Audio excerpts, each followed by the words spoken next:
Once upon a time in the vibrant town of Amakiri, there lived a wealthy and powerful man named Nduka. His wealth stretched beyond imagination. He owned the largest cocoa farms, the busiest markets, and even the only hospital in the region. To the world he appeared untouchable, a man blessed by the gods. But to those who worked closely with him, Nduka was a man of few smiles and many secrets. From a young age, Nduka had been obsessed with power. Born into poverty, he had clawed his way to the top, not through hard work, but through ruthless cunning. People admired his success, but behind their polite greetings was a fear that ran deep. It was said that Duca had no patience for weakness, and anyone who dared to cross him would mysteriously vanish from the town. One fateful year, the townspeople noticed something odd. Despite his wealth, Nduka had grown restless. He stopped attending community meetings, no longer donated to the town festivals, and rarely stepped out in daylight. Instead, his mansion at the edge of town was constantly visited by strangers, mysterious men who arrived in unmarked vehicles late at night, leaving before the sun rose. The villagers whispered amongst themselves, "What could a man who has everything possibly want?" Nduka's behavior became even more peculiar when he began avoiding his closest friends and family. His wife, Adara, confided in her neighbor, "There is something off about him. He spends hours locked in his study, muttering strange incantations under his breath." The tension in Amakiri reached its peak when a young girl named Olama went missing. Olama was the pride of the town, a vibrant, intelligent maiden known for her melodious voice and her kind heart. The town searched for her everywhere, the forests, the streams, even abandoned huts, but she was nowhere to be found. Her disappearance left a heavy cloud over Amakiri. One night during a candlelit vigil for Olama, an elderly woman named Mama Easy stood up and spoke. "I saw something the night Olama disappeared," she began, her voice shaking. "I saw a black car with tinted windows driving towards Nduka's house. It stopped for a while, and then it sped off, heading towards the morgue." Her words sent a chill through the crowd.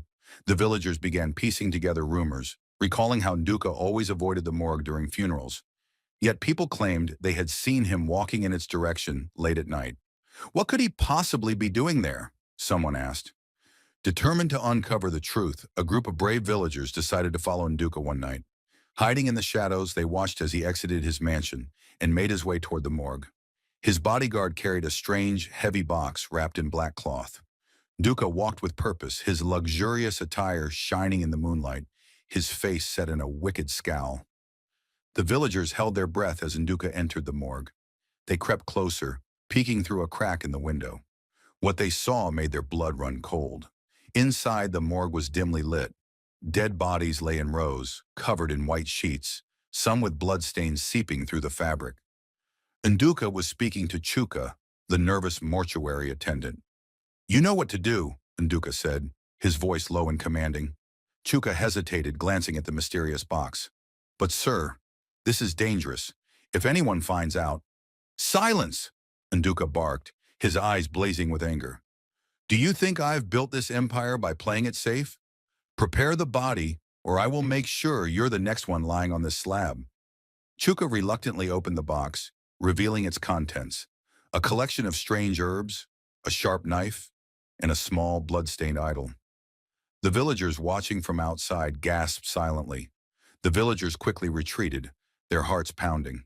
They realized they had uncovered a dangerous secret. Nduka's wealth and power were tied to something unholy, something that involved the dead. The next day, the group gathered to share what they had seen, but they were divided on what to do. "If we confront him, he will destroy us all," one man said. "He has too much power." "But we can't stay silent," Mama Z argued. "What if Olama is one of those bodies? What if others suffer the same fate?" Their argument was interrupted by the sudden arrival of Nduka's bodyguards. "You think you can hide from me?" one of them snarled. "Our master knows everything." His voice was low, filled with menace, and the villagers instinctively took a step back. We were just—" One of the men stammered, but the bodyguard silenced him with a raised hand. "No need for lies," the bodyguard said with a cruel smile. "Nduka knows everything you've seen, and if you think you can expose him without consequences, you're gravely mistaken." The other bodyguard, taller and more imposing, cracked his knuckles menacingly. The only thing left for you is to disappear like all the others who have tried. Fear gripped the villagers, but Mama Ease stepped forward, her frail figure towering with resolve.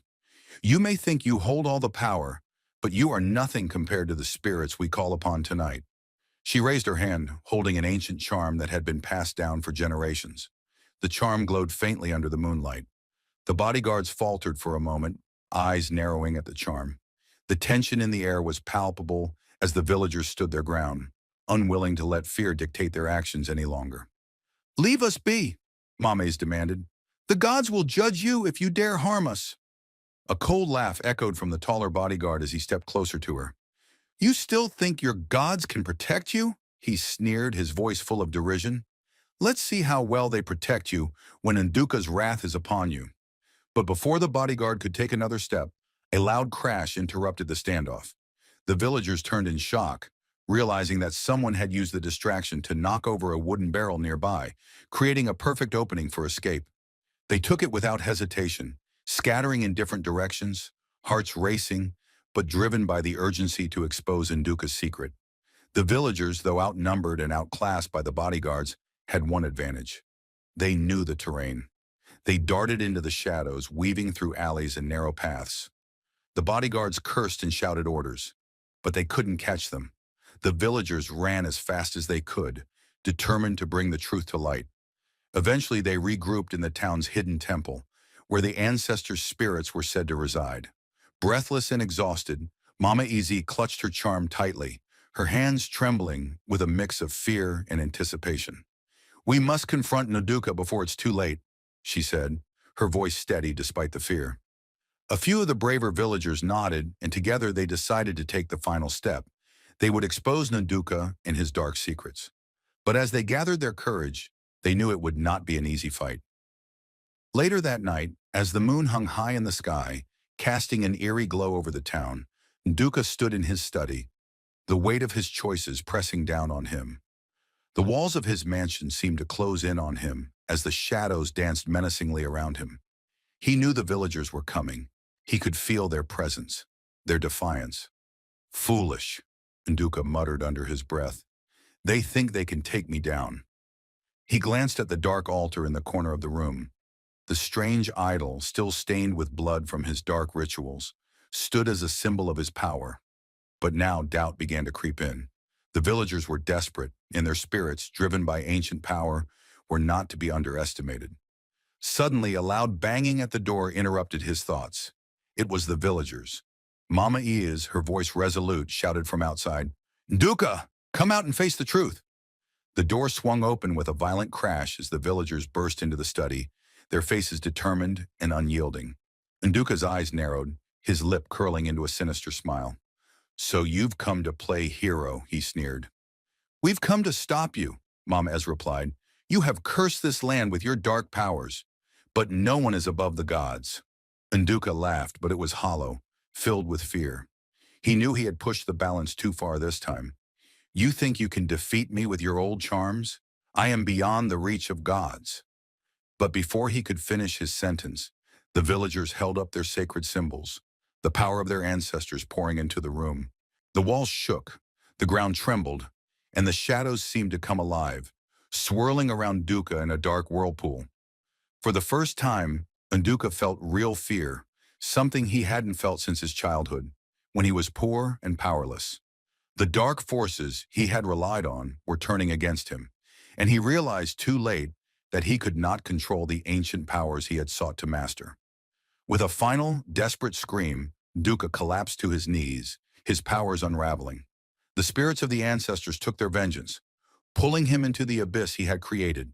The villagers, though shaken, were free from the grip of his dark influence. They celebrated the return of their peace, honoring the spirits that had protected them. But Mama Ease's words remained etched in their hearts. Never forget that power gained through darkness always comes with a price. And though they had rid themselves of Nduka's evil, the lessons learned that night stayed with them forever. In the end, it was not the riches or the power that gave them strength, but the unity of the villagers and the protection of the spirits that guided them to victory. The moral lesson of this story is that power gained through darkness and deceit always comes at a heavy price. and true strength lies in unity and integrity.